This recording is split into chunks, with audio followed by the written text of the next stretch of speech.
Hi, I'm Edgar Hernandez. And I'm Nuri Robles.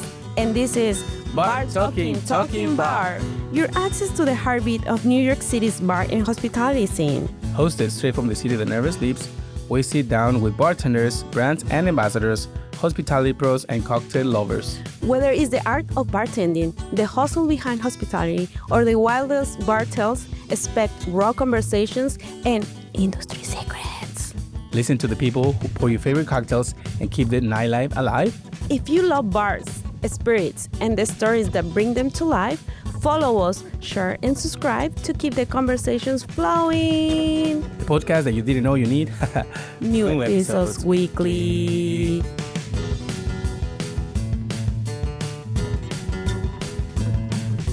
Welcome back to another episode Of Bar Talking. Talking Bar. Happy week, everybody. Thank you so much for following. Thank you so much for listening to us every week, week after week. We just celebrate our 50th episode, of 1 year limestone.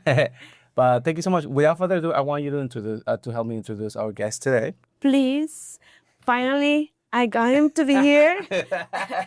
It was my fault, actually. I was trying to get you every time, and I was like, okay, let's do it. But we have him here. Thank you so much. We're going to introduce Stephen Kurpinsky. Thank you so much. Thank you.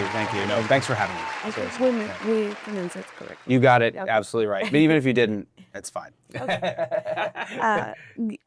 Well, before that, I just want to also thank you, everyone who's been, part of this journey, for subscribing, for comment, and also liking it. So please continue to sharing. And if you want to say anything, just comment and let us know. If you have any ideas to bring someone or do something differently, we're happy and to share the hospitality industry in New York City.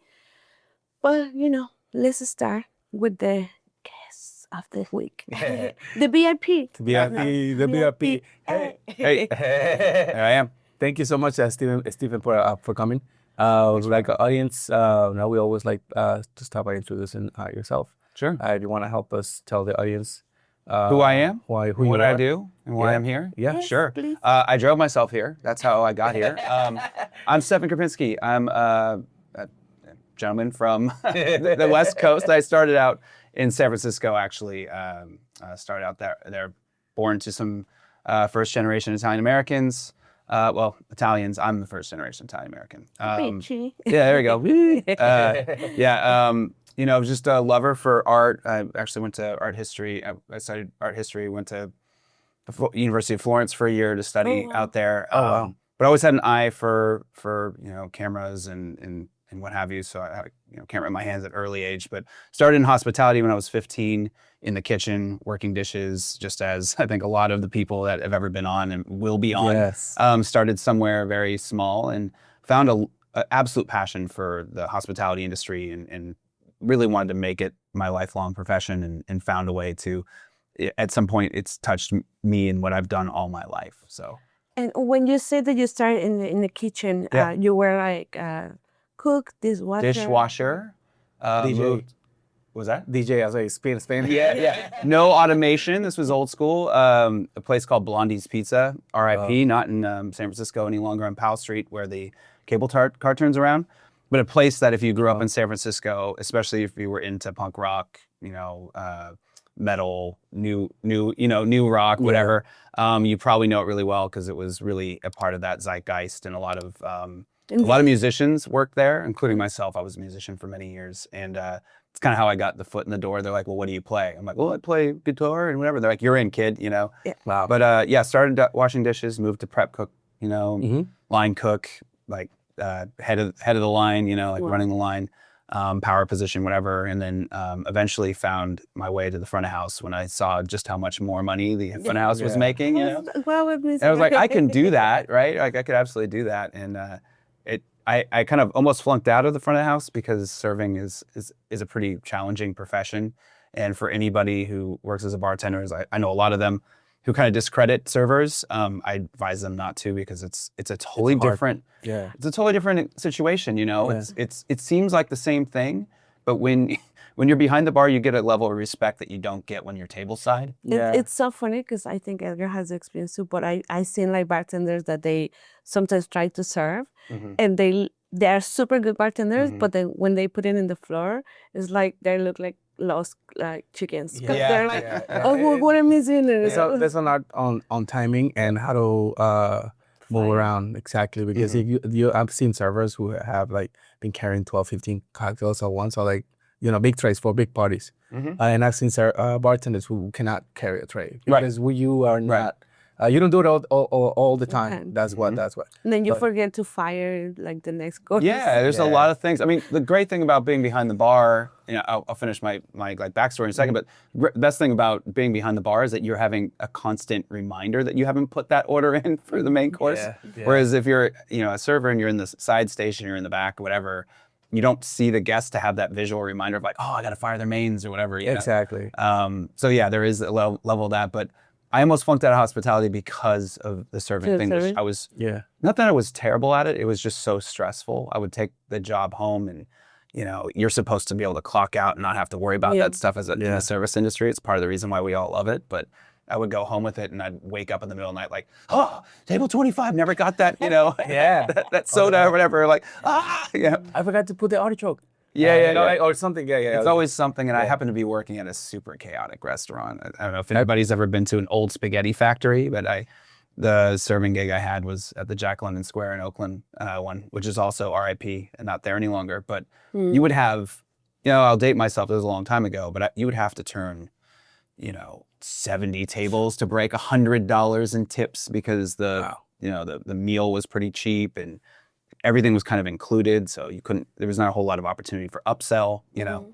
So it was a pretty intense job, and you had to do all your own salads, soups, scooping ice cream, and making drinks and stuff. So as a server. Yeah, so you were kind of like the garmager, the pantry, the pastry, everything.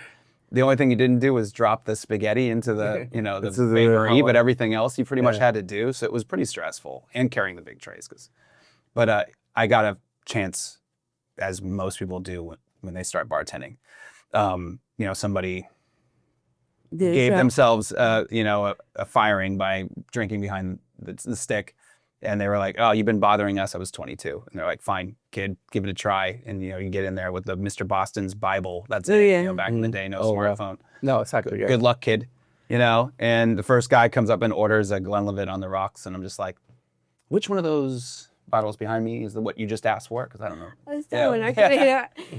Many years later, I actually went to Glenlivet on a trip, and I was just like, this is like such a full circle moment for me. That's a cool thing. Yeah. But that was kind of my trajectory in making it to the front of house, and I just fell in love with bartending. But I think the way you say it is super punk, because, you know, for example, in New York, it's different because you have to start from the bottom, and you have to prove that if you start as a buzzer, then you have to prove that you're a good buzzer to be a runner. Yeah. And then if you want to be a runner, then you have to prove that the kitchen staff can trust you. And, you know, you work your way up. And obviously, to be a bartender, you have to be a barback. Right. Unless, I was a good server. Don't get me wrong. It was like a trainer, like people who looked up to me. But I just feel like there's so many opportunities to fail as a server that like it was just too stressful. It wasn't that I didn't do a good job. It was that it was so stressful for me, and it was supposed to be easy. You know, it was like supposed to be a thing that I could just go and then get my shifts covered and go on a tour with my band, you know, and get in the van and just get out of town.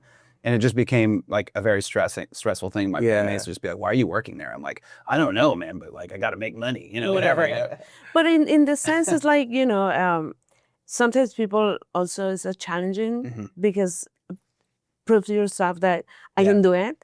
And even if it's stressful, at the end of the day, it's like, I made it, right? Yeah, I mean, I used to have to psych myself up with like the Walkman, you know, like playing Metallica, like I could do this, I can go get to work and talk to people. Whatever it is, like I don't even think that song was out yet.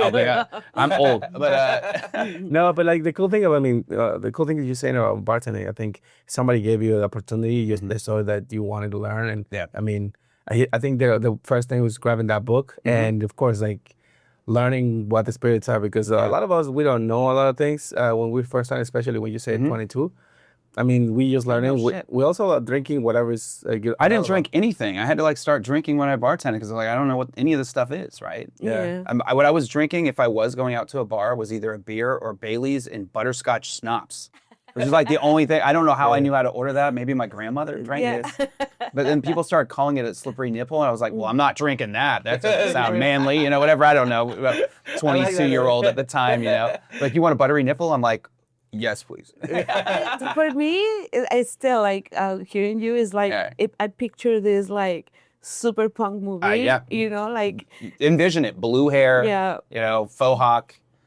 Oh, one of these little. Envision this with a little like whatever that little. the little. I don't remember flavor saver, whatever it is. I used to have that little thing and mutton chops, sideburns. Yeah, that was. That was little Stefan, 22-year-old Stefan. Cool, That's so cool. Yeah. And then, so you started bartending there, and how long did you bartend it for? I bartended for over 20 years. I want to say 22 in all. It was I kind of like sneak a couple years in there where I wasn't bartending full time, but I was managing bartenders and would have to step in behind the bar to cover breaks or what have you. Okay. Because I ended up in leadership at a pretty early age. And so I was always bartending. I would work bartending shifts. I would take supervisor shifts. I ended up running restaurants and bars as well. Like, and that's all in San Diego? In California. So I grew up in San Francisco. I moved down to San Diego when I was 25, 26. I followed a girl down there, like classic story. Right? Yeah. We all do. Probably. Yeah, I mean, you spend your whole, your life at that point, 26 years, except for the year I was in Italy, in San Francisco, where you don't see the sun for many, many months out of the year because of the fog and what have you. Right. I mean, I love San Francisco. It's such a cool place to say that you're from. I love the Golden Gate. It is. I am on like the Homer's Odyssey that I'll eventually get back there. It's just not time yet, kind of a thing, But I have so much love for the Bay Area and everybody who's still there and making it such a cool place to be. Like, shout out to all the homies in San Francisco they're just absolutely incredible. What they do, the regionality is incredible. I mean, you're eating and drinking a lot of things that are super hyper local. That was kind of where I got that idea. Like almost like old world idea of like eating and drinking everything that like comes from like a day. For the place. Yeah, everything really close to you. Right. But I did move down to San Diego when I was 26, and that was a hard thing to do because the bar industry was pretty well established in San Francisco at the time, but it was really young in San Diego. And it was also a total political switch for me because San Francisco is like a liberal stalwart. Like it's funny, and even if you are like a very liberal person in San Francisco, sometimes you can also not really enjoy the politics because it's too far extreme. There used to be there's still a saying that people say in San Francisco where you love the city, hate the politics. Okay. Because it's always just like a fight for how left somebody can be. It's like, oh, you want this? Well, I'll do even more, whatever. Yeah. It's just this crazy thing. And kind of like here in New York, it's very specific. Like that style of politics doesn't translate well to even state politics in California. Yeah. And I moved to San Diego in like early 2000s, and it was still very, very right-leaning. It's changed a bit, but there's so much military. There's a lot of Marines, lots of Navy. Oh, because it's close to the border, that's why. Yeah, it's close to the border, but also there's just some land. It's right by, there's a big, port city. So there's always been the Navy there. And sometimes even like when you mention like names from the border, you will think they're like, because the Mexican heritage. And also like for me, it was really hard to learn that some places are very like Republicans because, as a Mexican, you feel like, oh, maybe they see themselves as Mexicans. But also I learned that many people, it's not like they don't want to be Mexicans, but they've been there for like generations, that they're more Americanized. And 5, 6, 7 generations. Yeah, and we were talking about this off camera, but like there's a lot of synergy between like the Mexican American culture in Southern California and the Italian American culture here on the East Coast. So they are both pretty removed from whatever generation that they moved to the States. And they've kind of developed their own culture and lore, if you will, like if you want to use the modern, I don't want to look too chopped. Let's use the lore there. They've got a unique thing, like the kind of Chicano, like low riders, the haircut, the baggy clothes, like that whole aesthetic is like very unique to a region. Yeah. And that, for example, that sometimes it's funny that even for Mexicans that we live in Mexico, it like we don't recognize that because it's not our culture. But then when I moved here, for example, I learned why they dress like that, why they speak like that, because it's like a how do you call it? Contraculture, right? Correct. There's a counterculture, and it's also like trying to hold on to something, while still being able to survive and live and thrive in their new environment, right? Like, I get it, and I understand it, and I embrace it. I think it's a cool thing for sure, and something to be celebrated, because that is a culture of itself, you know, and it's an identity that people have.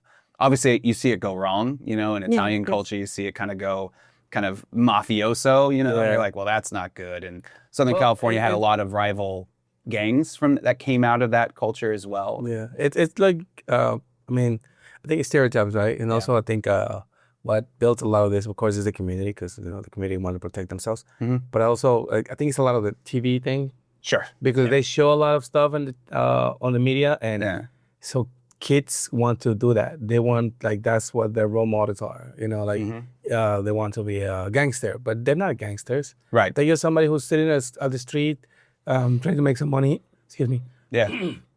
Trying to make some money. Yeah. Water. Trying to make some money and, you know, to survive. Because a lot of us kids don't have any money in their pockets. So the only way to get the money is, like, you know, the easy fix. Yeah, I mean, that's happened here in New York too. Yeah, everywhere. You just end up with the wrong click. Yeah. And then, so once you moved to San Diego, what was your move like? What did you do here? So I moved down to San Diego thinking, well, obviously I'll bartender. I was working at a really great little local spot in San Francisco in my old neighborhood, the old Italian community there called North Beach. And so I just like had this kind of insular little thing. It wasn't necessarily craft bartending, but like speed craft bartending, dive craft bartending, whatever you want to call that. Where you're using fresh juices, but by all means, we're not wearing, like, you know, we're not all done up with the tie or whatever. It's just the neighborhood bar. I had to read the newspaper every morning to make sure I knew what was going on with the local sports teams. You know, that was still very much like a musician back then. So I was, you know, you kind of like either you're going in one environment or the other. So I was like, oh yeah, I know what's going on. Yeah, those bums. I can't believe that they lost that game last night, you know? So you could talk to regulars. But I moved out to San Diego and there just wasn't any jobs. It was kind of like I moved at the wrong time of year. There just wasn't that many bars, you know? Back then in early 2000s, especially outside of New York, especially in California, because of the way the liquor licenses are kind of controlled out there was just so few liquor licenses. So if you were a bar, you were busy and you didn't have to like be good at hospitality. Your drinks didn't have to taste good. Your booze didn't have to not be watered down. Like it was literally like there's nowhere else to go. So we got you, you know? If you want to be out and you want to be drinking, like you're going to drink at these bars and we're going to kind of almost treat you bad on purpose because that's a thing, you know? Back then, yeah. So there just wasn't that many jobs for me. So I ended up working one summer at IKEA or one winter at IKEA, running all their food service, which was an interesting time. But I had just moved and I got a job at a furniture store. So I was able to outfit like that first apartment. I had new furniture, which was nice. I didn't have to just go buy a bunch of stuff on Craigslist. Because it was a weird thing. They were like, one time around at Christmas, you'll get 70% off, but you run that through the store once, put it all in your cart. You can't go back if you forget anything. Otherwise, you pay full price. It was really weird. So you had to like write it all down, you know, on their little pen and whatever. And like, I got to get all these pieces from my house. So that was cool. But then I was like, first off, I think I was being paid $32,000 a year salary. Oh, I was going to say $32 an hour. No, $32,000 a year was the salary. It was like, well, this is... And this is how, what was this? 2004, 2005. Like, wow. It's a poverty wage. Can you survive with it? No, barely, you know. But then I ended up back behind the bar, found a bar job very quickly because of all the supervisory and management experience. I kind of moved up. And then I didn't really like that experience. I didn't know anybody in San Diego. So I started taking these management jobs, which you can't fraternize with the staff. You can't go out for beers afterwards. So I was pretty much a loner. Like I would go home and I'd throw headphones on and play guitar or, you know, play my piano or whatever, pet my cat. I didn't have any friends. And I have a couple cats now. I had one back then. Always a cat person. So love the cats. We love cat people. Yeah. But yeah, so like I just struggled for a while, but I ended up running like number 2 in food and beverage for this 5 diamond resort, like on the water called Lodge Torrey Pines. And that was like a seminal experience for me because it was like at the top of the hospitality game. Like the we were shooting for 5 stars. This was right around 2006, 2007, right before the market downturn, right before the whole Obama, everybody was like, death to the big corporation that took the buyout, that took the, the bailout money. And we would get a lot of those corporations doing week-long retreats, whatever, at this resort. And so that kind of started to dry up. But before that happened, I was really like learning a lot about how, not only how to handle hospitality at such a high level, because we were shooting 4 or 5 stars. Of course. And those programs are just so intense. So you have to have hot food, cold food out within 5 minutes and hot food out in 7 minutes at 6 a.m. for the golfers and the corporate people that come in and try to smash a breakfast before a meeting. And it was such a challenge, but it was a lot of fun. And it was really a great opportunity to kind of learn all these little tricks that, I was always just, when you go to a restaurant or bar or something, you're like, man, how do they make you feel so good, And how is for you, like, personal, not just like a professional, but personal, like, coming from like this mentality of like, kind of like you said, divey, but like also kind of punk and everything, like, because it's very challenging, as you said, from the, like, no structure, like, to super structure. It was interesting, especially because I wasn't just a line employee. I was the one having to hold everybody to these standards. It was an absolute challenge, and everybody else around me, all the other GMs on the property, because I started off running one restaurant and bar, and then ended up taking over like a second in food and beverage, like just underneath the assistant to the food and beverage director, basically. I did all the budgeting, I did all this stuff. So I just learned a lot of new skills I never had. But it was absolutely a challenge. And like I said, it was a little like lonely because you'd just be stuck working, and not having much else going on. But you worked like long hours, or you had like a certain long hours, and they were very chaotic. There'd be days, the main restaurant that we would run in bar, like it opened at 6 a.m. for golfers and like executives, and would close at 1 a.m. The bar would close at 1 a.m. Wow. And so depending on what shift you have, there's times where you would like clopen, and be there. Close and open. And then sometimes you could take a room, but then you would literally be out of your house for 32 hours, just working the whole time or sleeping. So it was weird. And then I'd end up like back at home after that 32-hour cycle of just working and sleeping. And I'd be back home just disoriented and being like, I have to leave the house. I haven't talked to anybody outside of work in like 3 days. So I'd just walk up to the local bar and meet people and hang out, and just try to be a normal human, Yeah. And this is still in San Diego. Still in San Diego, yeah. It was a tough go for a while, because if you come from a city like San Francisco, New York, and you move to a place, especially San Diego back then, 20 years ago, it really is a culture shock. Like, it's almost like leaving the country, because the pace of life is so much slower. The drive and ambition is just a little different. It was a big culture shock, and not having any friends my age didn't make it easier, because everybody I worked with on the manager side were all like in their mid 40s, late 40s. I was 29, 30. I was like, man, this is rough.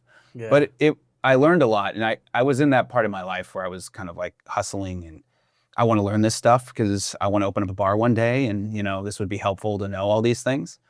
And eventually I left because I was starting to lose the creativity in my life, and I had to like get out, and I need to be creative. And it was right at that time when craft bartending was really starting to boom. And I'm like, these old dogs are never going to let me do the things I want to do. They like kind of did a few things where they're like, yeah, Stephen, why are you doing all this stuff? Why are you stressing out? They're just coming in here and ordering old fashions and martinis. They don't need all the fancy bitters that you're making at home, because I had read Brad's book, So I left to be more creative, and I took a big step back and just ran one, bar program that had like 14 seats, and it was super hyper seasonal. It's part of this incredible restaurant called George's at the Cove, which had 3 layers to it. It was like a casual, kind of tourist forward spot on the beach or on the ocean overlooking this beautiful cove. They had a bar that we eventually changed into this beautiful cocktail bar called Level 2, but at the time was just kind of overflow for the tourist trap upstairs. And then downstairs was one of the top 60 restaurant in the country, California Modern at the time. And that was the one they wanted me to come and kind of just like steward this program, because my buddy had actually developed this idea for kind of hyper seasonal stuff. A lot of the same kind of bartending we did in San Francisco. Like, oh, hey, strawberries are super seasonal. Like, let's get them while they're at their peak and try to trap that flavor and turn it into a syrup or a shrub or whatever to like trap that flavor and have it on a menu for 2 months, And that's what we were able to do there. And I had free reign. I could do whatever I wanted, but I just was bartending every night. Like back in the day, we didn't have Kleinbells in Southern California. So I would freeze my ice in big igloo coolers, walk it down 4 flights of stairs, let it freeze, and then walk it back up. And I was doing that every day, cutting my own ice. And it was a very like ritualistic thing. I loved it so much because it was the same thing every day. Yeah. Other than like being creative, what have you, I could really focus on the rest of my life. I would go to yoga every day. Like I tried to, like I got my life back at that in that era because I had the creativity back. I had, a little bit of my time back. And I could really like thrive as a person and kind of develop as a person. Yeah. And that's like set me on the path for the rest of my life, I think. That there was one year there where I would done that for a couple of years, and then I was like, this is going to be the summer of yes. I'm going to say yes to everything. It was like, you want to do a cocktail competition? Yes. You want to go to, LA and do this event? Yes. Like whatever it is, I just started saying, we're looking to find somebody to run this, pre-prohibition style cocktail bar that we're opening in Tijuana. Like, would you like to do that? Yes. I want to go to Mexico more, I'd been living in San Diego for years and I just wasn't going to Mexico. You talk about like the television and how that can like sway people's perception of reality. There was a lot of news in San Diego about how unsafe Tijuana was, how people were getting taken or their heads were being cut off, whatever it is. This like, super dire, propaganda. Yeah. And so I would always be like, I want to go. I know it's not that bad, but you hear those things and you're like, well, I like my head on my body. So, but yeah, like I was like, no, this is insane. Like a buddy of mine got a contract to do this restaurant, the bar program for this restaurant down there for this amazing chef owner. Him and his family were opening up this restaurant. And I was like, I want to go down there and I want to watch you do it. We go down there and they're like, it's actually 2 bars. The front bar is very much like that produce forward seasonal thing like that this guy does so well, Frankie. And then the back was this like pre-prohibition thing, the same kind of bartending I would do in San Francisco. I'm like, oh, I would love to do that. They're like, well, I don't know anything about that. If you want that contract, you can have it. I'm like, perfect. I thought it'd just be like a 6-month, open up the bar, train the staff, and then be like, hey, love you guys. See you later. I'll see you on. But I just fell in love with the people, the culture, the food. Everything about it, being a part of something in its like infant stage, like cocktail bartending was not really a thing in Tijuana. Yeah, like outside of Mexico City, even Mexico City was pretty, hard to find back then. 2009, 2010, 11, something like that. So yeah, we opened up this bar, Nortico, and everybody I trained over there, listen, by training, I like taught them some things, but they knew some things already and they discovered some things on their own. But they all like own their own bar now. They own their own coffee shop, roastery. Wow. Like they're out there doing amazing things, and this whole community has just exploded. And I feel like I've done this much to be a part of that, right? And that means more to me than I think anything I've done, in the U.S. Yeah. No, I think one of the reasons that I think as a bartender or as a human behind the bar, you always want to learn, but you want to find time for yourself. Yeah. When you have a purpose to do something else and you just live in a little bit of you like in a different country, for example, like people will recognize that a lot, honestly, and they'll see it. I mean, sometimes we don't get the recognition, but you might, they might talk about you when you're here. Sure. But you going back there is like a celebrity in a way, It is funny because like I don't see myself as a celebrity or anything more important than anybody else. Like even though like sometimes they're like, Stephen, get in there, like you need to be in there. I'm like, yeah, but the actual good stuff, the best stuff is having a conversation with people in that line, because as soon as you get in the party, you can't hear anything. Oh, that's loud, right? You can't have a conversation. That's very true. The best part are the spaces in between where you get to actually have a conversation with people. Talk to people. Yeah. But I am very, very proud of that, and like to see somebody like Kevin and Frida.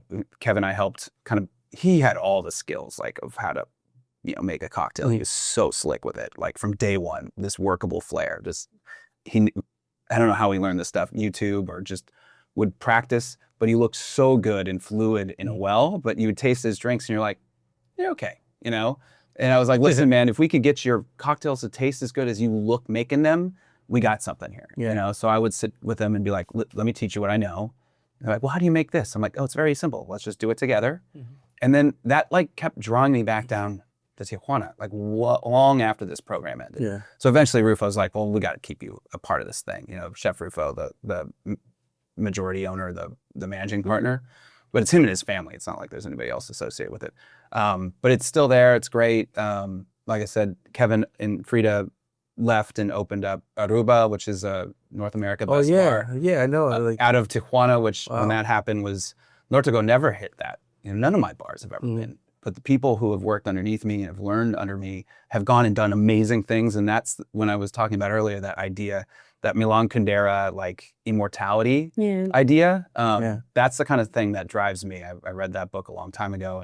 And that's the kind of immortality I want, not the famous stuff. They call it he called it lesser immortality, but it's the stuff of like people who knew you in your life and you've made a positive impact on them, remember you in that way. Yes. And that's like, that's for me, that's like my life calling. If I can leave this world a little bit better than I found it, that's what I want to do. Yes. And also, now you mentioned Milan Kundera, I love the other book that is called, I don't know how to say Unbearable it. Likeness of Being. Yeah. Which after he wrote that book and he wrote Immortality, he wished he had switched the names because he felt like Immortality was a better book, but the Unbearable Likeness of Being is one of the best book names of all time. Because also when you read it, and in term like whoever doesn't read it, you can. The main point for me is like sometimes we complicate it too much life when it's like super like light because you're gonna die eventually, right? Right. Yeah. And there's a like other book for me that it's called Las Enseñanzas de Don Juan.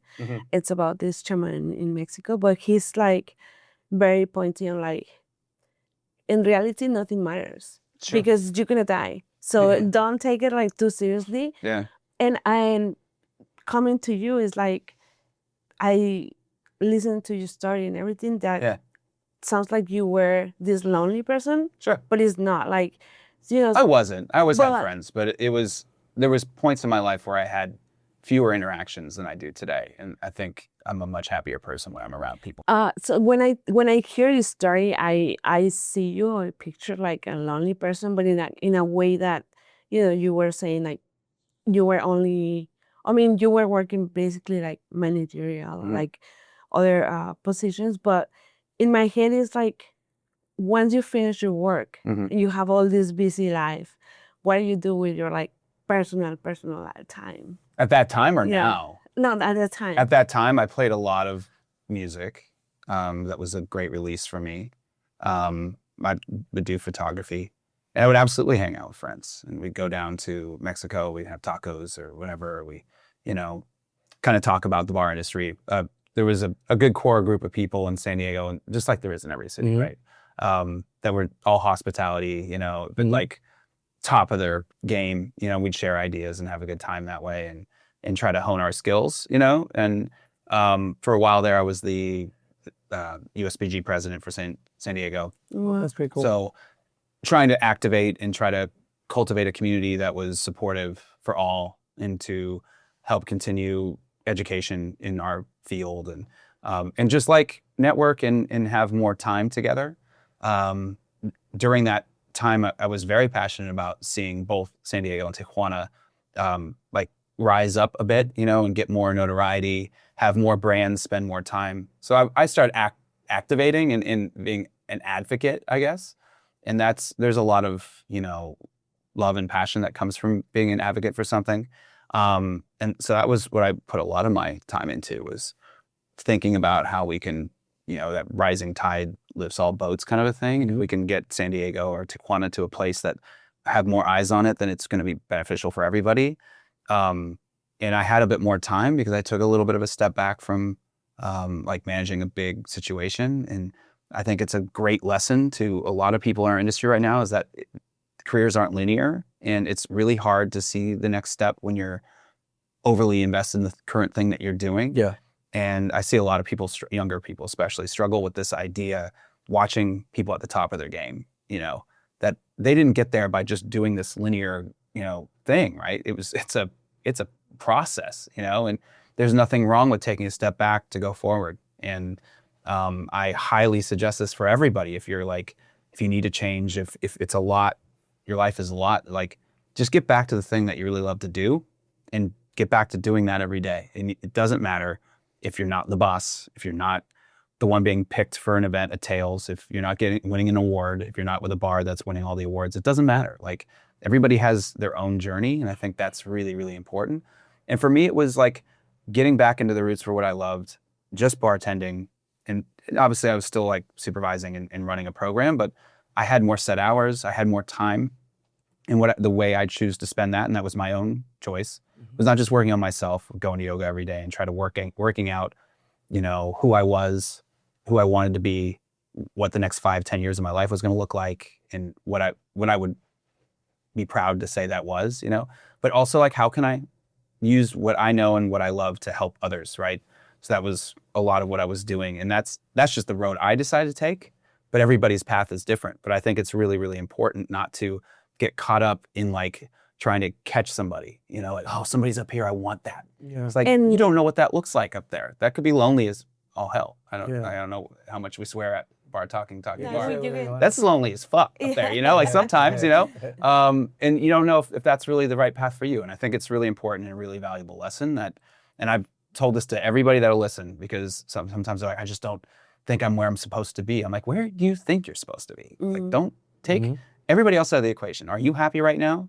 If not, do the work to make yourself happy, you know? Yeah. And I ask you this because I think one of the, I think is the beauty of this industry is that compared with other industries, like for example, 9 to 5, you know, you work in a place that you see your job every day as a routine and you see the same people. But then you go out and you have this kind of like, oh, I have the opportunity to set up myself outside of my work and having this kind of like social life.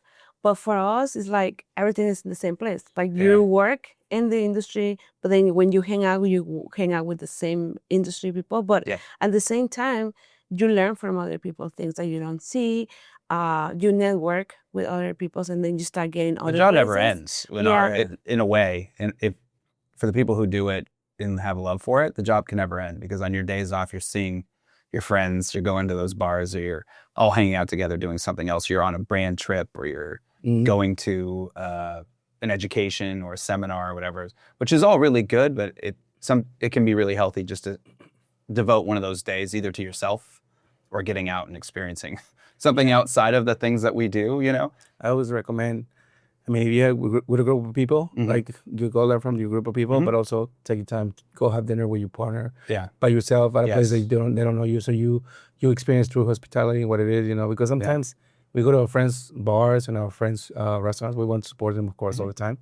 But they already know us and they're going to give us the best hospitality. Yeah. When you go to a different place and they don't know you, I think that's when true hospitality becomes 100%. True, you know, because they're like, okay, they give me what I'm supposed to be getting, or am I just gonna be somebody who's just gonna be ignored? You know, and that's why I want, like, I want that feeling, so I can, when I go back to my bar or to the restaurant, I want to make people feel welcome. You know, like this. So to me, it's kind of like a reset. Sure. And when you mentioned you were part of the USBG. I think that was also part of why I like this industry, because if you want to learn more, train, there's somebody there to teach you. Yeah. And by the time you get to a certain position, head bartender, lead bartender, private director, brand ambassador, or even national, whatever the title is, I think when you are ready, they're just gonna get you, right. Yeah. And you don't need to stress out on who, like you mentioned, who's gonna invite me to a pop up or somewhere else, because it just happens at a moment. Like, honestly, it's unexpected. Yeah, it's unexpected, because that's what I tell bartenders. Just be out there, meet people, and then, you know, things will just come in the time that it is. You know, like, I wasn't really out there as a bartender for like 10 years. I was just bartending, you know? I was just looking at what I wanted. Literally eyes down in a well, making drinks. That was me. Yeah, like just for 10 years, I did nothing else. Just work, 2-3 jobs. That's it. That's all I did. I wanted to save money, put money out of the bank. But now that I'm like, no, you know, I have the time to do it now. And I want to go out and do this. Right? But I mean, that's, I think, what you did. Like, just concentrate on one thing or one role, whatever your goal is, honestly, and then continue from there. Sure. And I mean, part of that was me trying to discover myself. You know, exactly. And what I learned about that was not to take yourself too seriously, not to like follow your ego, but like follow people, you know, like just follow the people. Like, the people are the winning stars of every show, right? Like, every bar that's won awards is because of the people that work inside of it. You know, it's not because of the investor or not because of the whatever it is. It's always the people. And transitioning, you know, I'm sure we will. This is right around the time in my career where I started owning a bar in San Diego. I was a partner, and within a year it had closed, and I ended up like having a career change onto the brand side. But when I started working on the brand side, that I really I cultivated this idea of community with the USBG chapter in San Diego, with San Diego in general, and with Chris Patino especially, who was one of my mentors, one of my best friends. Him and Eric Castro had this idea of Bartender's Weekend, and I started helping them a lot. Chris and I worked together for years on trying to position that event into one of the coolest things. And I just want to ask you, because I didn't have the opportunity to meet him, but if you have a chance and you want to say something for people that know the name, but how is he as a I mean, Chris was just like everybody. He was a bit jaded, you know, when he had by the time I had met him, because he had done everything, you know, and he'd seen it. Sometimes he would just be like, it was like, I wouldn't say jaded. Jaded is a strong word. He had a sense of humor that would act like he was really jaded about it, but he had so much love for everyone and in our industry and what hospitality means. That dude had lived so many lives in the short amount of time he was on this earth, and every single one of them touched people in like a really, really impactful way. What I always tell people about Patino is that if it wasn't for people like him and, you know, Simon Ford, like some of those early brand ambassadors, there wouldn't be half the jobs that aren't associated directly with making a drink in this industry as there are today. He was one of those people who really helped. Wasn't the first person to ever do advocacy really, really well, but he was one of the ones that was able to almost standardize it in a way that was replicable. And I think before that, it was a lot of people just taking people to strip clubs and like throwing money around. But he really, really cared about people and wanted to give the people the best time and the best memory. He was one of the best in the memory business, you know, all of us. I had the opportunity to work for them under Simple Serve. Oh, cool. When they did, I did a couple of events from New York City. Yep. And New Orleans also. I never really had the chance to shake his hand. Damn. But I knew who he was. Like I knew who he was, and I was like, you know, and you know, we saw the news and everything, and things changed. When he first moved to San Diego, because he spent many years here in New York. His wife they had their children here for the most part. They lived for years in New Orleans, and he was super involved with the early adoption of tails. And he's always been somebody that helped build community. But when he moved to San Diego, because that's where family is, that's where her family is living in Coronado. I remember him coming to the first USBG chapter meeting when he first moved, and I pulled him aside. I was like, I love that you're here, but you have to be invested in this community. Like, we need somebody like you with that, like, worldview, you know? He'd seen it all. Like, we need you here because we're such an outpost down in San Diego. Like, I need to learn from you. We all need to learn how to cultivate that community. And luckily, because he was such a great guy, he was so willing to donate some time for that, but also through the fact that he kind of took on Bartender's Weekend and was the driving force behind that for the years that it was really, really successful. And yeah, I'm hopeful that we're able to resurrect it in some way. I know Jesse Peterson and the gang are trying to find a way to do it because it was so impactful for so many people in SoCal and help put San Diego on a map in a really meaningful way. I was so invested to try to help him any way I could through helping him build out events, chasing people down for their invoices to, you know, just helping ideate and being another set of eyes. And obviously helping from like the marketing like lens of that. Even though I had not worked in marketing yet, I was like very much, you know, part of social media and using that as a tool to help drive traffic and drive a narrative. That was something that working at George's for years really helped me. The chef owner there really challenged me to be better at social media and help tell the story at that establishment. And I like took that head on, bought a camera like from a friend, and really developed that part of my like skill set. And I use that a lot for Bartender's Weekend. So we would kind of create a year, and we would like put the calendar together and everything, and I'd help storytell it and run the social media during the week and what have you. But yeah, I got to work with him so much in that vein, and I just loved his viewpoint. I loved how you could think of so myopically about things, but also so globally. And every time he thought about something, he was seriously thinking about it from the guest perspective, from the bartenders who will be come to San Diego's perspective, like how do we put on a great show for them and implant the memory that sends them back home with this idea of San Diego's a cool place. I had a great time. Bartender's Weekend's dope. And that was really cool. And what used to drive him crazy when I said Kamarjan was that if people didn't get it or somebody tried to make it about themselves as opposed to about the community and about the experience, that was where he would be like, of course, somebody, and you get too many people together, somebody's going to use things to their advantage, but he really hated that stuff. But yeah, what a guy. Miss him every day. That's a very Hopefully that helps paint a picture of Chris Patino, and at least from my own lens. I mean, everybody that knew him has a different interaction with him. And I mean, like I said, for me, it's like I read a lot of like people who, when he talks about him, and that is the big sense. Like he was a person who put himself to create community. And, you know, going back like to the point that when you became brand ambassador, I feel like your whole experience, how it's related to be a brand ambassador, because now you're not like trying to please a guest. Yeah, I mean, it's all part of the same industry, right? There's some people that will come up to me and be like, oh, I just can't do it anymore. I got to get out of this industry. I want to be a brand ambassador. I'm like, that's the exact same industry from the other side. If you don't have love for it, you're not going to do well. I did lean on Patino a lot when I first started working on the brand side, because he had done it for so long. It was like, I didn't understand it at all. Like, I obviously knew brand ambassadors. They seemed like they were Hollywood actors kind of, because like you couldn't break character, you know? Like I knew that some of the old Hendrix brand ambassadors, you could just not like, hey, no, it's just me. Like, let's go out to dinner or whatever. And they would just still be stuck in Hendrix. It's just so curious, you know? Like, like no, seriously, like let's go have a bite, you know? And what was a it? sandwich or something. So I owned a bar. I was a partner in a bar in San Diego, and it closed, you know, in the typical fashion. You know, partners and I split. They decided to go in a different direction a couple months before it became vested.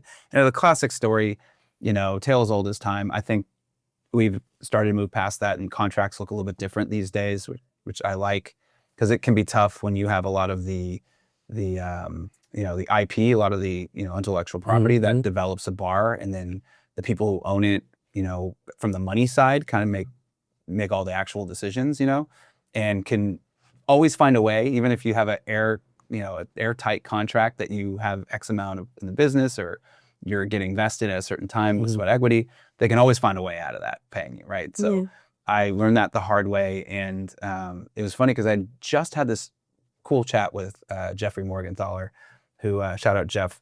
At the time, he had just hit a milestone of half of his life behind a bar, which is really cool. Like that is so cool to say that you've been doing one thing so well for so long, and you've actually hit that plateau.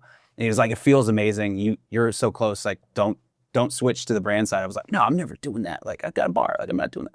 And then within 6-8 months, like the bar had closed, and I was like, might take a brand job. Sorry, Jeff. I don't mean to let you down, because like 20 plus years behind the bar, it can become your personality. It can become your being, right? So there was a big existential crisis of like, what do I do? I know I don't want to do that again. Like being a partner in a bar that I didn't really own it, you know? I was just working there every day kind of as an idiot, you know, like in a way, you know, like, but you can always find people that'll prey on that behavior, on that idea that a lot of us bartenders have of like, I want to own my own place, you know? That's a commonality that I hear all over the country and in the globe, right? Everybody wants to. And here in New York, it's a little bit different because the initial upstart cost might be a little bit less. Like in California, it's $250,000 for a liquor license, just to have the license to sell the alcohol, right? Not saying that it's cheaper to run a business here in New York, but it might be a little bit less of an upfront cost. So the barrier to entry is a little bit different and a little bit easier. Not saying it is, but like a little bit easier, I guess. Yeah. So there are more like bartenders who have partnerships or ownerships in bars here than in California for sure. It's changing, but it still is kind of that thing. And we should champion everybody that is, you know, successful. But I feel like, you know, it was just, I couldn't do it again without like 51% in the business. I wasn't going to do it. So I ended up working on the brand side for Mr. Black, which shout out Mr. Black, Tom Baker. So you started with Mr. Black. Yeah. So I had helped out a couple mezcal brands hit the market. My good friend Cecilia Morieta, she owned a brand called Ome that she launched, and she needed a little help from the back end. I was like, I don't want to be anywhere in front, because if you look at me, I'm the least Mexican, right? So it's not my heritage, not my culture, but I love her. I want her to thrive and I want her to do well. She had a former brand called La Nina, which is a pretty famous mezcal back in California. She was living on the West Coast at the time, so distribution was really run through the West Coast. And she started this new brand. I really wanted to help her launch. So I got my feet wet on the brand side with that, but I was still working and owning, I had been working at both bars at the time, George's and the bar in Tijuana, North Dakota. I was like, I can't help you too much, but I can do a little, right? And put you out there. But then, the big brand job I had was at Mr. Black, and I didn't know if it was going to go well. I didn't know if I was going to like doing that. I didn't even know what the job really fully, was going to be, like a little upstart brand. I didn't even know what they needed. So it was like one long conversation with the owner at the time, Tom, and Christina, who was running the marketing for the US, as kind of an interview, but more just like filling each other out. Like, what are you looking to do? What do I want to do? Like, does that meet in the middle and those things align? And it started out as like a you conversation. And by hour 3, it was like, we could do this. We should do this. And I was like, oh, like, I think I want to do this, And a couple more months later on unemployment, waiting for them to get the whole thing together, we started working together. But yeah, it was still like, I don't know. I feel like that job was amazing. Like, the 6+ years that I worked at Mr. Black were incredible. Like, incredible for personal growth, incredible for this idea I had of community building and world building around our community. Which work. Because I feel like when people start like knowing Mr. Black, it was kind of like that trend of like everybody wants the espresso martini. Yeah. And it became also like part of like, let's do espresso martinis, but we want something not like literally fancy, but like something that people can feel like comfortable asking for, like, Mr. Black, and not being like super bougie, I guess. Yeah, when I started working at Mr. Black, and we started like really trying to hone in on the U.S. market, because Mr. Black was originally from Australia and had only launched in the U.S. in New York, and had recently launched in California right before I jumped on. And we actually had the launch party for Southern California at my bar, because I'd known the gang before that. And it was through that whole interaction of launching this product at my bar. They did such a great job, and you could really tell that they cared, and that there was like a lot of care and passion behind this project, as opposed to a lot of the other kind of upstart spirits at the time that were just kind of going through the motions. Like, I got another mezcal, you want it? Like, it's cheaper than the one you got, or whatever. The value proposition was just like, I don't know, got this thing, you want it, Whereas they were like literally trying to bring back a dead category. Like, there's every coffee liqueur out there wasn't using real coffee. It was decaffeinated, soluble, instant stuff. And the cocktail had suffered because of that. It was like this idea of, I don't want espresso martini. They're sweet. They're like gross, and the bartender's gonna look at me sideways because they don't have the ingredients behind the bar, So it became this idea of you need to solve the problem. The problem is, number 1, guests aren't ordering it. Number 2, bartenders don't want to make it. And you're not going to get anywhere with that, right? So when I first started with Mr. Black, everybody was like, let's push the espresso martini. I'm like, let's not. We're not there yet. Let's push the alternate serves, the coffee Negroni, the Margarita Negra, like all these other cocktails we developed, that I helped develop, or the team in Australia developed. And that worked to kind of get into the bars. This is the first thing, nobody's going to use this stuff unless it's literally behind your bar. So like, let's give it a purpose and a reason for the bartenders to want to play with it, put it in their hands, what have you. Carajillo in Southern California is really, that's why I wanted it at my bars. I wanted to make carajillos, like an alternate version of a carajillo, which obviously doesn't usually include coffee liqueur. I know that. Knew that then. But I was trying to do something else without an espresso machine and like still carry on that vibe, being that close to Mexico. But really, what was going to be successful or not for the brand was the espresso martini. That's the hero. Like, it has to. Yeah, right? I think actually, I think COVID helped with that. Oh yeah, actually, when we went back on to reopening, and I'm gonna tell you this because I'm famous. I remember every single one at the table had an espresso martini. Every single one. That's when we knew we won.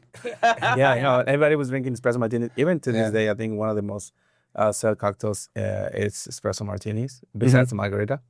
Because people want espresso martinis, and then you can have it vodka, tequila, mezcal, or whiskey. That's what I always recommend. Yep. Like, do you have a spirit of your choice?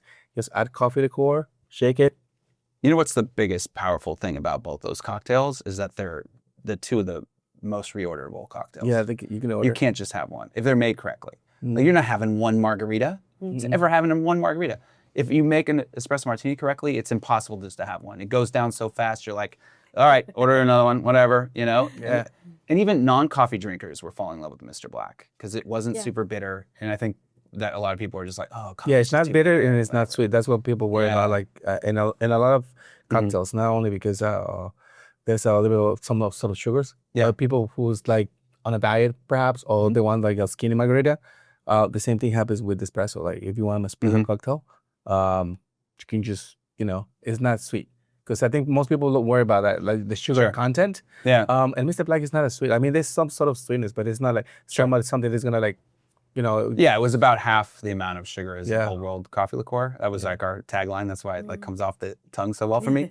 But what I took out of this whole thing was obviously it was a way to continue this idea of community building and investing in people and doing it with somebody else's money and being able to travel all around the U.S. to be able to advocate for the brand. But what the brand got was access to my world, and that's the way I always envision it. Is like they're paying for me to do a job.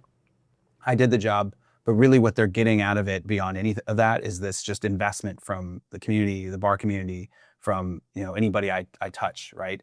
And that's like super powerful. And having that idea in my head of like a lot of brand ambassadors, especially first-time brand ambassadors, and it would have been easy for me to fall into the same trap, is that you just feel so lucky and so grateful that you have this job that is not 9 to 5, but it affords you a little bit more free time. It gives you paid time off, which a lot of bars don't give you, right? A different way of life. You get to travel, whatever, and you get this magical thing called the corporate card. Like the expense account. Yeah. So you're out there partying on somebody else, or like drinking and eating on somebody else's dime, and you get to take people out and show people a good time, hospitality, what have you. But people can fall into that trap of like, I need that thing. That thing. Like, if I didn't have that thing, I don't know how I'd be out. Whatever. And so it's a common trap, and I would even fall into the falling in love with being on the road and whatever, right? But really, what I took out of it was you follow the people, because the brand's like, oh, we need that account, I'm like, I mean, sure, I can go in there and I'll talk to some people, but I want to meet the people back behind the bar, the people running the bar. I want to impact them in a positive way. Add value, whatever that is, as a brand ambassador, whether it's just coming by, dapping them up, showing some love, taking my camera out, showing everybody, like getting great shots of them and posting them on the interwebs, what have you, to give them some notoriety, just to shine a light on them, or just like I met so many new people and made some awesome friends for that whole thing.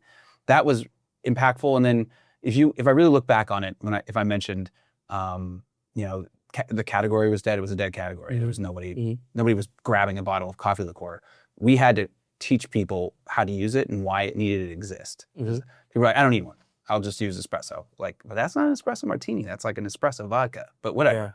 So we had to give it a purpose. And now if you look at it, like first and foremost, there's multiple people working for Mr. Black in roles that were similar to mine that are making 6-figure salaries with PTO and great benefits working for Diageo North America or any of their agencies. First and up, that was a huge like pride moment for me when I was able to hire some really amazing people that I loved in the industry and provide them an opportunity, to show themselves, to show their worth, but also an opportunity to make good money and hopefully change their life in a positive way. Yeah.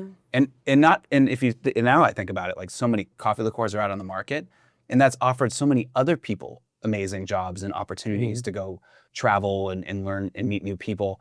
That's the kind of thing that I'm trying to do. I got to travel the world, meet all these amazing people, and continue this like idea of, Milan Kundeرا's less immortality or community and world building and just like enriching my own life and hopefully others. And then we got a whole bunch of people who got great jobs out of it. And a whole lot of people are drinking espresso martinis. I think there's more people drinking a lot of espresso martinis these days, actually, than in the past. And that was thanks to me and like a handful of people. It wasn't just me. I was the one that was out front. Yeah. But there was Christina and David and Tony and Nathan. It was like basically 4 other people.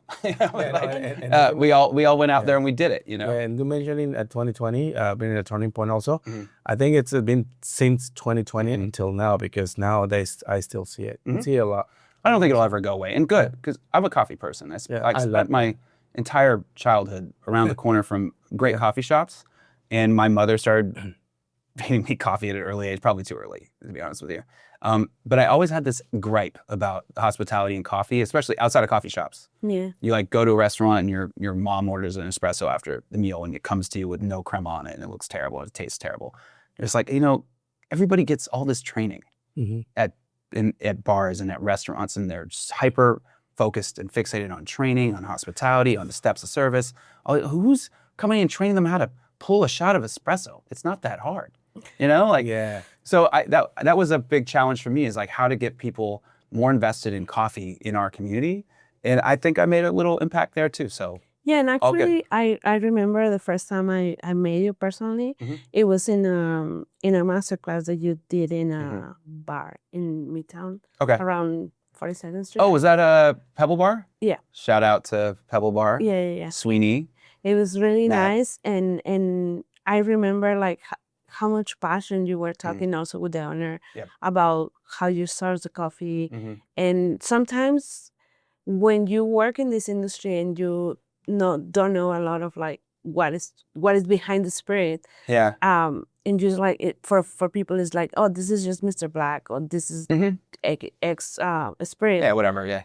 But then once you learn, and that's why I love about these times of like the previous probably 5 years when masterclasses start doing it more and more, because then you give more opportunity for people, like not just to be in a bar and talking about Mr. Black, for example, but the tools to be more knowledgeable. And I guess for you, like giving all these master classes in the whole country help a lot of like people understand that your brand, it was like not just this coffee brand that wants to do espresso martinis, but what is behind the brand. Yeah, a lot of different cocktails and play with as an ingredient, but also as a modifier. Like, that's one thing a lot of people don't see, that you can play with.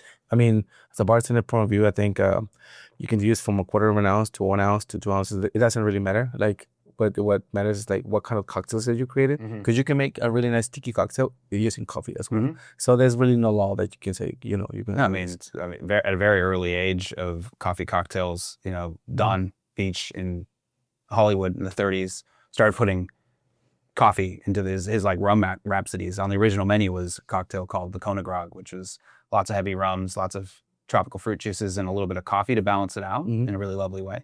And for me, the way I approached writing our master classes or actually training them, I would think a lot about Patino in the way that he would do things, and the way that he would want to make everything memorable and not just like another brand talk, right? Like like a masterclass for me is less about how do I convince somebody that this is better than that, or that our stuff is better than somebody else's, or you should buy our stuff and you should buy a case today, But like, how do I create a spark, right? How do I create a spark of excitement around the flavor, around coffee itself, or a thought about, oh, I could put these things together. This would be so cool for my program. Like that would move me way more than how many cases would go out the door, right? Yeah. Obviously, if we weren't selling, I wasn't getting a paycheck, and that was obviously always on my mind. But it's the way that you approach that. If you do things the right way, the sales are going to come. Yeah. Like I could close if I got to go in there and be like, wait, you should buy 3 cases today.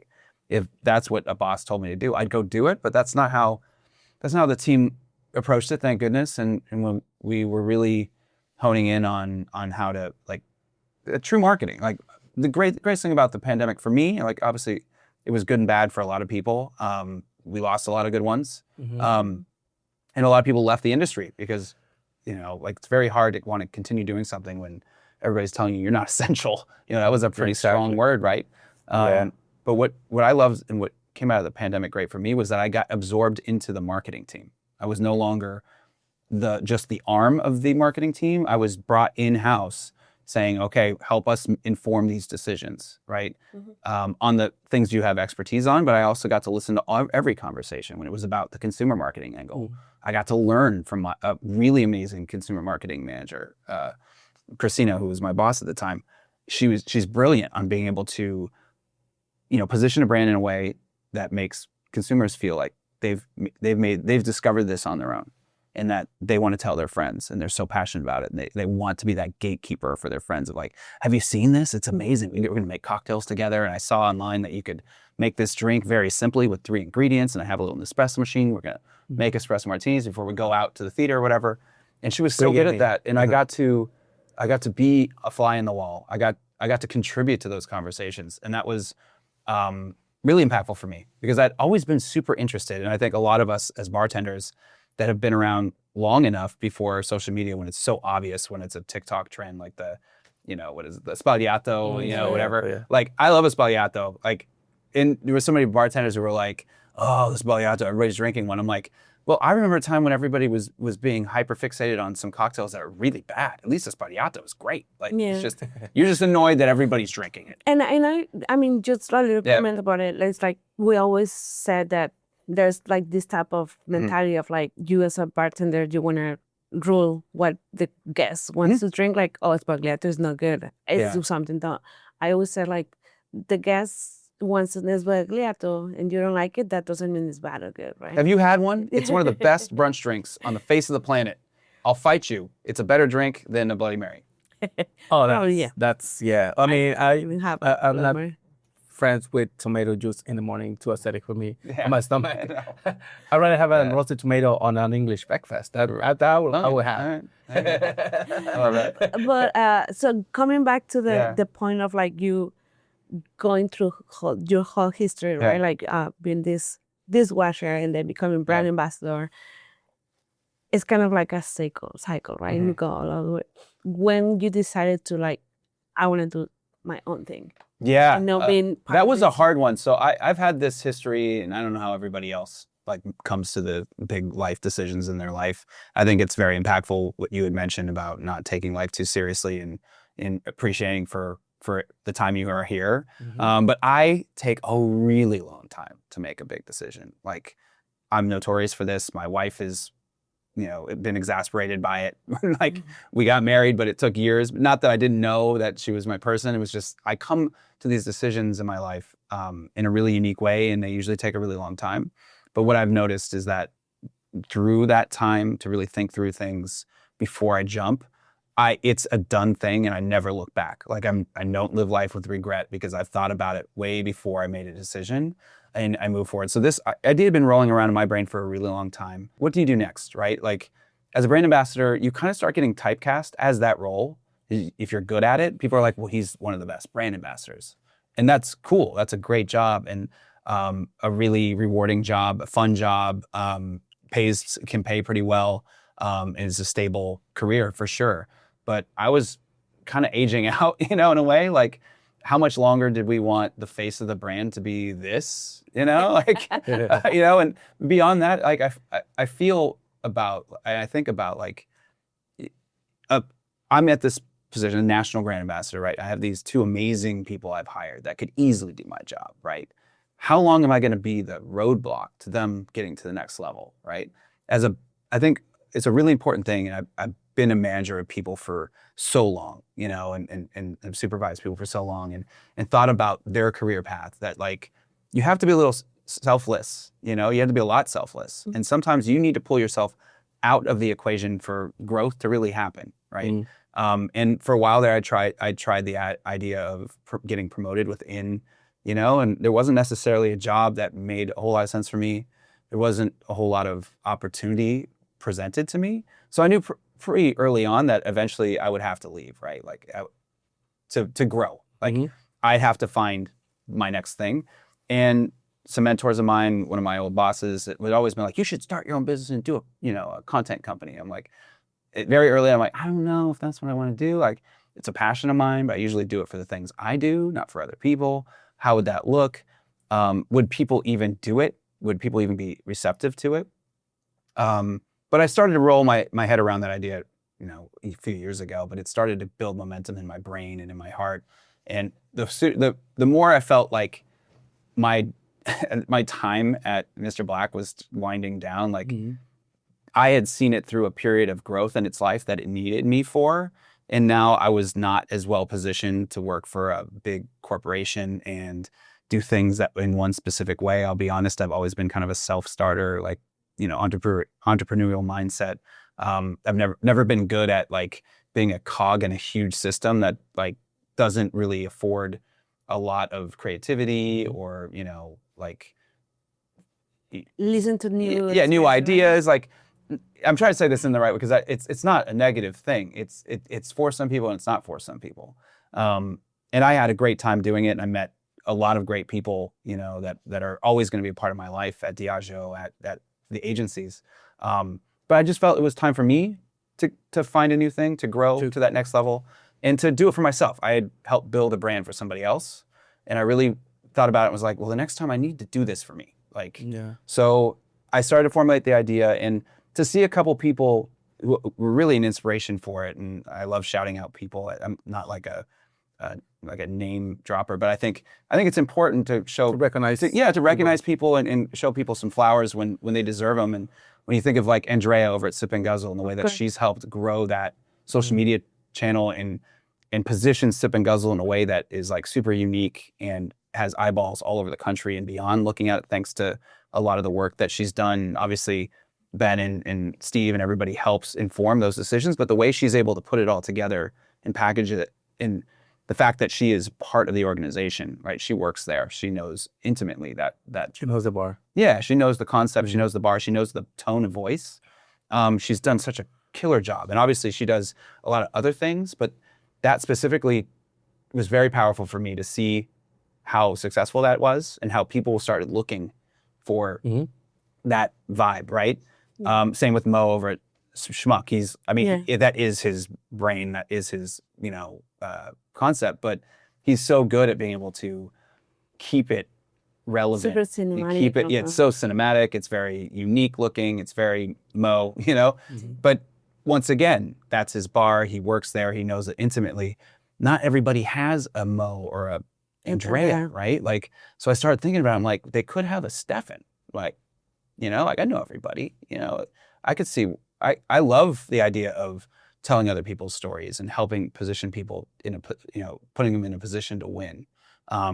What if I did that for a living? And then if they win, we win, like As Is wins, because we will have helped them, and people will be like, dang, I want help too, So I thought of a natural next step to continue to help people thrive, but maybe build something for myself, And so that's what we've been doing. We've been working with really great clients, people who have really amazing businesses that are super unique. I mean, we're in New York. There's just no stoppage, right? But because we're in New York and there's so many options, we have to be way better at marketing than other bars in other towns, Like in San Diego, there's a lot of bars, but they're owned, like 70% are owned by the same person. Oh, wow. And how do you start becoming this idea in your head? Like, obviously you said, I wanna have a Stephen in other places, but with the name and like the dynamic that you're taking. I think what we have to start is how do you come up with the name? Okay. It's a saying, like, as is, I just think it doesn't take yourself too seriously, and I say it so. Oh, I thought it really standard for something, because I was trying to figure out. Like an acronym? Yeah, nope. Exactly. No, it literally is as is, because like I say that so much. I'm like, do you like that as is, or you want me to change it? And I'm like, this makes sense. And it's funny is that Dre actually had it on the short list of like if she started a company, and she's like, I gotta scratch that one off. I'm like, great minds, great minds think alike. Wow, that's so good. But yeah, that was the overall concept there. I had a bunch of other names, but they all felt too serious, and this was like not serious enough where people wouldn't take us seriously, but like understanding that we don't know it all, and it doesn't have to be perfect. It's just a tool to help drive traffic, to remind people that the brand exists. And I get to apply all these concepts that I learned from the team at Mr. Black and the looking at the world, and way back when my first job and everybody started ordering a mojito out of nowhere. And 2 weeks later, when I finally got caught up on what was happening in the movie theaters, it was a Bond movie where they were in Cuba ordering mojitos. And I was like, you guys are sheep.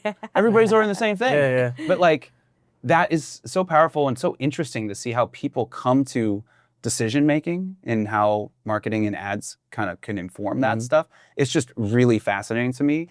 And so that's what I'm trying to do with this business, is try to use all that all that, design language and understanding of how the world works and how people come to a decision to help inform and help other people. Yeah. And it's just like anything in marketing, it's like not always going to be a hit, right? Yeah.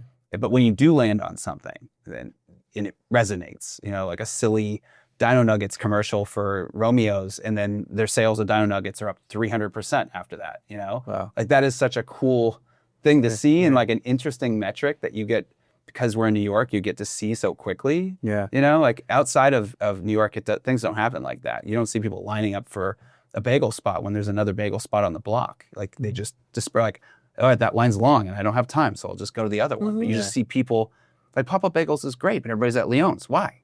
Like Pop-Up's good. They used to actually be in that space. Like they're both great. And especially if you're coming from out of town, you don't know any better. Like your average bagel in New York is such a better bagel than anything that you're going to get in California. I guess it's cool to get the thing everybody is passionate about, but like, I don't know, it's very interesting. That's once again, like marketing is a brilliant, interesting strategy. For me, it's very interesting because I think you were doing like an amazing job at Mr. Black. And then when you posted like, I'm going to do this next, I was like, that's a very right move, because not just because probably people will see you like so many years in Mr. Black or like opening your own bar. Sure. But I think like also people recognize you, like you took like amazing pictures and you were like good eye of like shouting other people with your camera. But the other part is like you are part of the industry that it's been long enough to like not just being a photographer that is gonna do something for Instagram.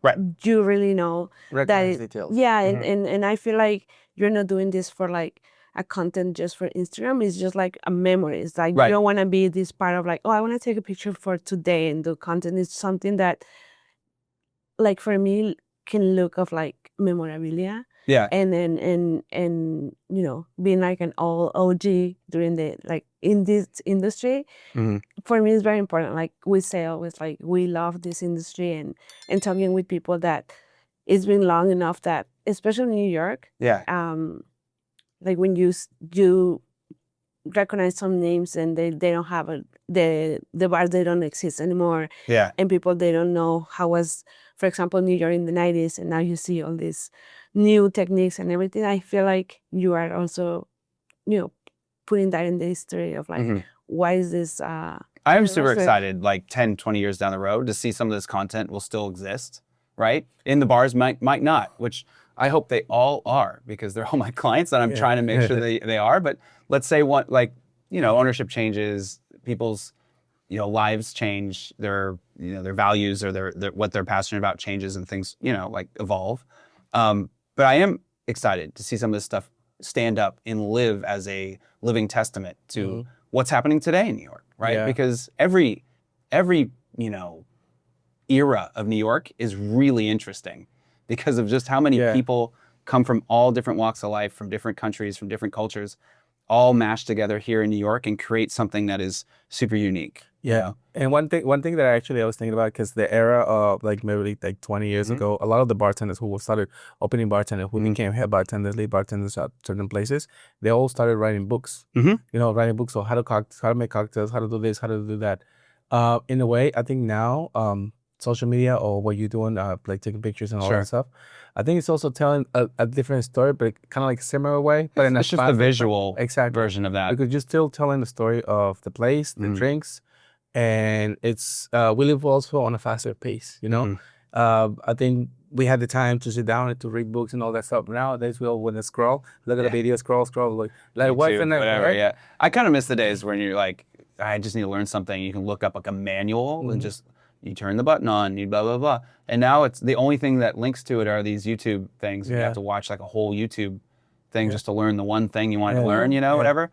But that might just be old man yelling at clouds. Like no, but it's also like, I think the way I see it is like going back to like the YouTube, maybe like you want to listen or repeat it, go back. It's the same as reading a book over and over again. Like, because sometimes like even when you try to learn a language of like, one word per se, you have to repeat it all over and over, right? So in order for you not to memorize, but at least to understand it. And I think that when it comes to social media nowadays, we need somebody who really knows what they're doing and who has the eye to like show my business if I want to have a business that was going to be successful, because I already have a good team. I already have good cocktails. I just need somebody who puts me out there with like if you don't have somebody in-house that has that skill, exactly, we're here for you. Exactly. No, and the good thing I feel like even for us as well, like we've been, in the industry for a little bit, and people knows you very well in the whole country, obviously. That also gives you the opportunity to have all these people that trust you and open their places for you. And I think it's like when we were talking about community, that's the beauty of this industry, that we are community and we help each other. And sometimes, sometimes you cannot be friends like close, but someone that knows you too, and they can be like, hey, why you don't call this guy, right? And that's how I get all my business, and I'm sure that's how you kind of informs who's sitting in this chair, right? Is like word of mouth and who gets spoken about in a room that they're not in, right? Like I've been very grateful. That's happened to me many times. It's helped me out in my career. I highly suggest, if you have people you love and you think do a great job, when opportunities come up, say their name. Yeah, I think that's important. Yeah, and like I think one thing I could probably ask is if you can share your social media. So they can reach out to you, send you a message if they have a question, or if they can see a quote. I mean, I don't know, maybe like all the things. Yeah. Well, my personal one is SJBERTO, SJ Berto, Italian American. That's my mother's maiden name, Bertolini. And then for the business, it's AS_is Productions. As is Productions. So you can check it out. And by the name, I thought your name was Alberto. I mean, great name. Absolutely great name. My mother's maiden name is Bertolini. Well, and hers is LG Berto, because she took one after me. Oh, wow. That's so cool. You can follow my mom for all updates on her one-eyed dog. Well, it's been a pleasure talking to you. I listen to your story. Like, I still can picture like this punk guy in LA. And I wonder what he'd think of me today. You know what? One thing I've seen like from our conversation, now that I get to know you more, we see each other. Like I've seen you before, like this and that. But sometimes, from afar. And what I will suggest the audience out there, if you see him around, just introduce yourself to him, wave your hand, like always try to recognize people who's doing this for a while, for a long period of time. Ask a question if you need to ask a question. I always think I actually think that if you have a question, always come to somebody who knows, who has been in the game for a while, and now that they know what you're doing, that you have, you had your own bar. You run different programs. Yeah, I've lived a couple lives. Yeah, I mean, I'm not shy with sharing. Yeah, I think it's really important. Yeah, and I always hold like coffee dates at Mammoth Coffee in the morning. If anybody has a question or like basically wants to pick my brain, I'm always available from like 10 to 11:30 at Mammoth. So there you have it, guys. There you go. Yeah. Coffee. I did that with Jim Meehan many years ago. I was like, let me buy you a coffee just so I had 5 minutes to pick his brain. And I was like, this is cool. We should just make this a thing. See? Yeah. Oh, by the way, if you guys want, we have a link on our bio. It's Buy Me a Coffee if you guys want to support the show. Yes. And for more kids like this, this is how we do it. We try to, create this podcast for the community, but also like love cocktail lovers, so you can also learn from the industry.